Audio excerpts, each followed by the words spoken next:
Hello BookTube, my name is Nathan. Thank you so much for watching and welcome to my channel. So this is the BookTube version of Twilight Zone Tuesdays, which I'm doing on my channel. So if you're unfamiliar with this, I've chosen 13 of my favorite Twilight Zone episodes from the original series, and I'm watching them and talking about them with my brother. But as a companion series on my channel, what I'm doing is I am looking at some of the original short stories that then were adapted into Twilight Zone episodes.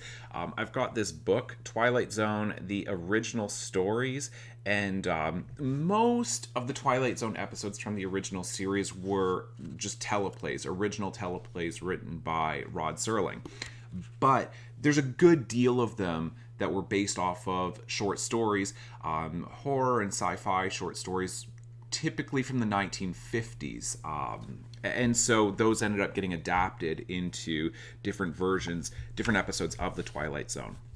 So this one I am looking at Nightmare at 20,000 Feet, which was originally written by Richard Matheson in 1961, and then it was adapted into an episode of The Twilight Zone with the same title, Nightmare at 20,000 Feet.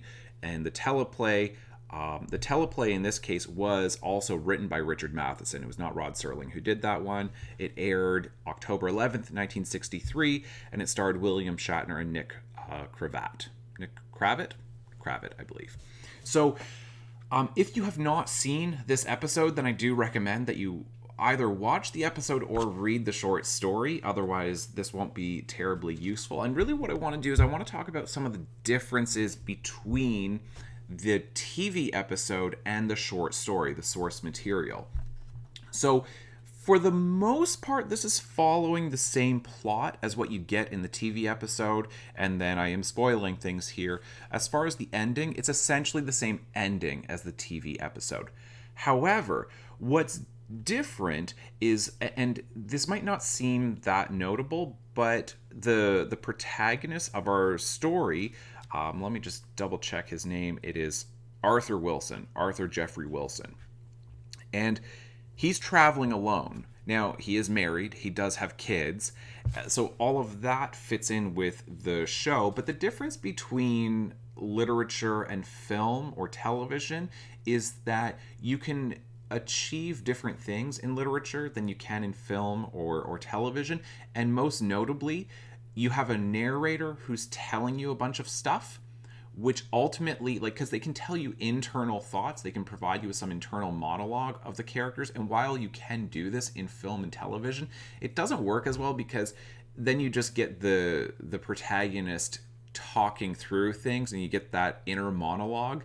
And sometimes that works, but a lot of times it's not so satisfying when you're watching something to just constantly have that monologue going, narrating the events.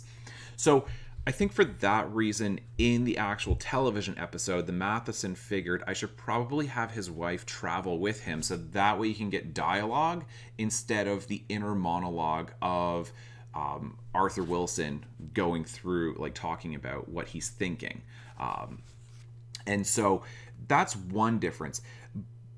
But aside from that, then like I say, it mostly, as far as plot, is doing the same thing that the TV episode is doing.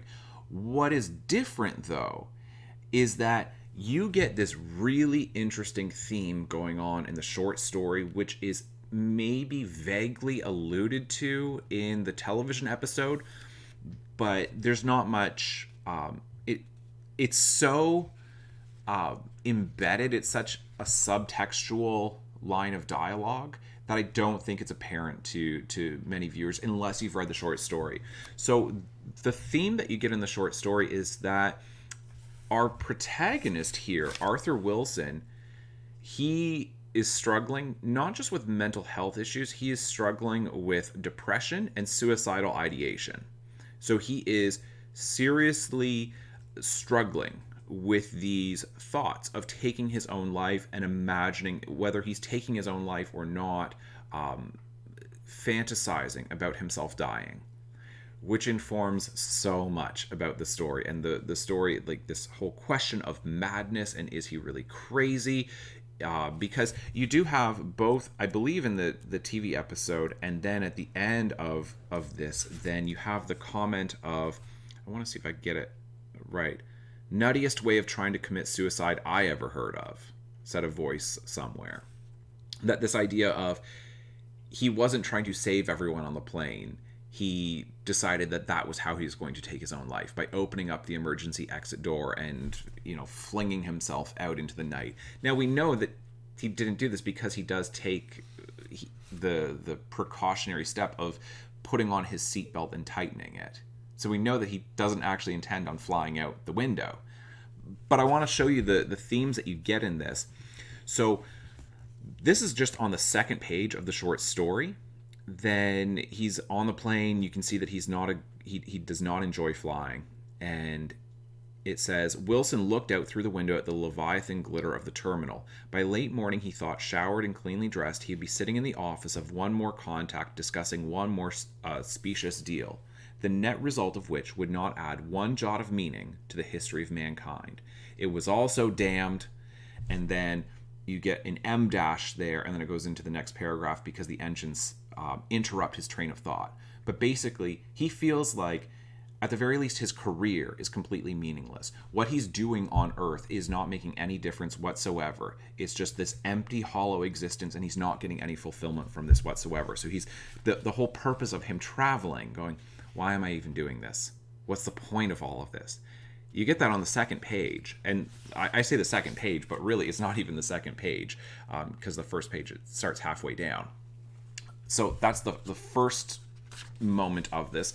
Then on the next page, he goes to the bathroom on the plane, the lavatory, and it says he takes his bathroom kit with him. As he brushed one hand braced for support against the cold bulkhead, he looked out through the port. Feet away was the pale blue of the inboard propeller. Wilson visualized what would happen if it were to tear loose and, like a tri-bladed cleaver, come slicing in at him. And then there was a sudden depression in his stomach. Wilson swallowed instinctively and got some paste-stained saliva down his throat.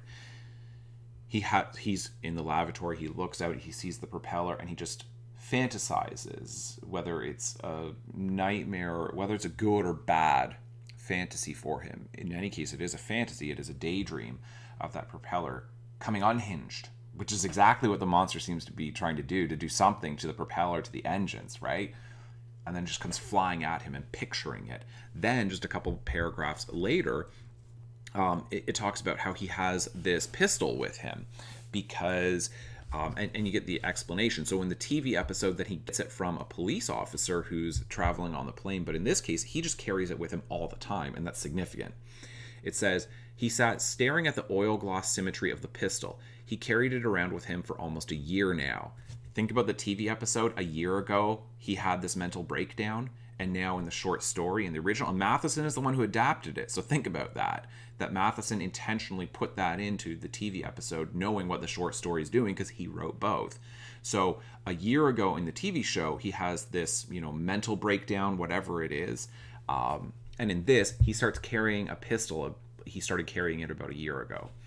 Originally, when he thought about it, it was in terms of money carried, protection from holdup, safety from teenage gangs in the cities he had to attend. Yet, far beneath, he'd always known there was no valid reason except one, a reason he thought more of every day. How simple it would be, here, now. Wilson shut his eyes and swallowed quickly. He could still taste the toothpaste in his mouth, a faint nettling of peppermint on the buds. And think about that. The toothpaste, it goes back to the lavatory just prior, where he fantasizes about the propeller coming in at him. So he sat heavily in the throbbing chill of the lavatory. The oily gun, he's still in the lavatory at this point, but he's the taste of the toothpaste is going back to that other fantasy that he had. The oily gun resting in his hands, until quite suddenly he began to shiver without control.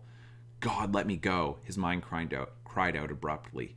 Let me go, let me go. He barely recognized the whimpering in his ears. Abruptly, Wilson sat erect, lips pressed together. He rewrapped the pistol and thrust it into his bag, putting the briefcase on top of it, zipping the bag shut. So you get multiple instances very early on in this short story, before he sees the gremlin on the wing of the plane, multiple instances of him having suicidal ideation and thinking about life being completely meaningless. And he's been carrying this pistol for, it's very obvious. It, like, Matheson doesn't say it directly, but it's very obvious. There's only one purpose. It's not to protect his life. It's very obvious to take his own life. So this is a man who is dealing with depression and suicidal ideation. Now, what the hell do you do with the short story based off of that, based off of where it goes? Is this really a descent into madness, and this is some strange way of him toying with taking his own life, that he's imagining the gremlin on the wing of the plane and that he's going to get sucked out of the plane, or he's going, that's how he'll ultimately die, but he's creating this fantasy of it would be a heroic way of losing his own life? Or, and I'm not sure that I'm convinced of that particular reading. I think what's more probable is that by actually seeing the gremlin, let's say that the gremlin is real, Arthur wants to protect everyone on the plane, and he wants to ultimately save his own life, but certainly the lives of everyone else on the plane. And so, because his life is now legitimately endangered, not by his own hand, but by this threatening monster, perhaps out of that, he is realizing the value of his own life. It's not necessarily that this is going to cure his depression or suicidal ideation or anything like that, but he's starting to realize that maybe life does have value and he wants to preserve it, his own life. And that's an interesting way of reading this short story, and the TV episode as well, that this event that should be a nightmare, it's a nightmare at 20,000 feet, it should be this horrifying thing that's happening to him, that instead it's ultimately what saves his life. So he's not just saving the lives of everyone else on the plane, but he's saving his own life in fighting this monster. And it talks about, because it talks about his view of his job being completely meaningless, but fighting the gremlin and saving 30 people or so on this plane has meaning. It will make a real difference, a lasting impact, not just whatever he's doing for business, which is ultimately, what does it do? It means nothing, right? But saving them, it's that out of this, he is finding purpose in life. He's finding something that actually is meaningful. And that's where he is realizing that he wants to preserve his own life, that he has something valuable to offer, at least in this instance, than he does. It's a really interesting way of reading the short story and the TV episode of it as well. This question of madness, and he could be just hallucinating the entire thing, and we're from his point of view, we're seeing something that really, really isn't there. But I don't think that's actually what Matheson is doing. I think that it really is supposed to be the second reading that I'm offering, which is out of this, he saves everyone and ultimately saves himself. Because you have mention of the war, and I'm sure that he's referring to World War II. I mean, he must be, because he talks about pilots seeing these gremlins when they're flying around. And it's not nostalgic by any means, but it is the reminder of, well, men used to do something that was important, that was meaningful, right? That stopping the Nazis was important and meaningful. It made a difference. And I think now that he is, it's been 16 years after World War II has ended, and he's just traveling by plane and just selling whatever crap in some office tower after another, traveling around and going, this is meaningless, this is stupid, how am I making any difference? Is this the best use of my life? And in him becoming a hero and protecting innocent people, he realizes that he does have something to offer. And so that's where I'm saying that I think the reference to World War II and fighting the gremlins there, right? Fighting these monsters. It's like, what exactly are you talking about? Are you talking about, flying around and seeing these gremlins? Or are you talking about the monstrousness of the Nazis, right? I think there's something to this. I'm not sure what, because I haven't fully thought through it, but I feel like I've at least opened up that reading enough that if you want, you can continue thinking through that. The only other thing that I really wanted to comment on in this story is, this is in this particular edition that I have. This is on page 475. The description of the monster, because in the Twilight Zone episode, it's so great because he pulls aside the curtain and then looks out, and there's the monster's face just staring at him, and even it's going to happen, you're going to see the monster, and then it's like, even still, because it's like basically pressed against the glass, and which I think is a pretty good move, especially in 1963. And so, but that they're also limited in 1963 in terms of special effects and makeup and what they can actually do in terms of the creature creation as far as the overall look to it. So I'm going to read the description of the monster from the short story. So same thing, he pulls the curtains, looks out the window, and there it is. And you get this paragraph showing first what it does to him, and then you get the explanation of the description of the monster. It says, only inches away, separated from him by the thickness of a piece of glass, the man was staring at him.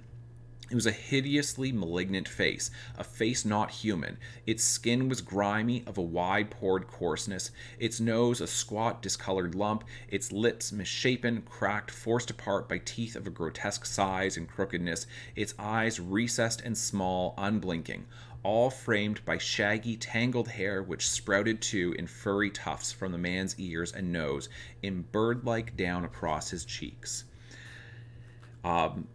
That's the best description that we get of the monster, which is not entirely different from what we get with the TV series, the adaptation of it. But I just thought that I would read that because I was curious about this, because I had not read the short story until just now. So I wanted to know, does the monster match? Because like Matheson can do whatever he wants in fiction, like in literature, but you are bound by special effects, certainly in 1963. So I wanted to see how it compared. In any case, it's a great short story. It's about 20 pages or so in length, and it's really good. And that particular focus of that internal torment, the suicidal ideation, the depression that Arthur is going through in the short story that is not there in the TV episode, I think adds so much depth to this story and complexity when you think through it. It's not just the actual concept, the plot device of there's this monster out there, but no, it keeps jumping away every time somebody looks at it. It really gets into, is he crazy? Is he not?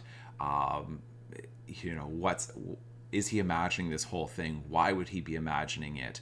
And it does a whole bunch in the short story that you don't really get that well in the TV episode.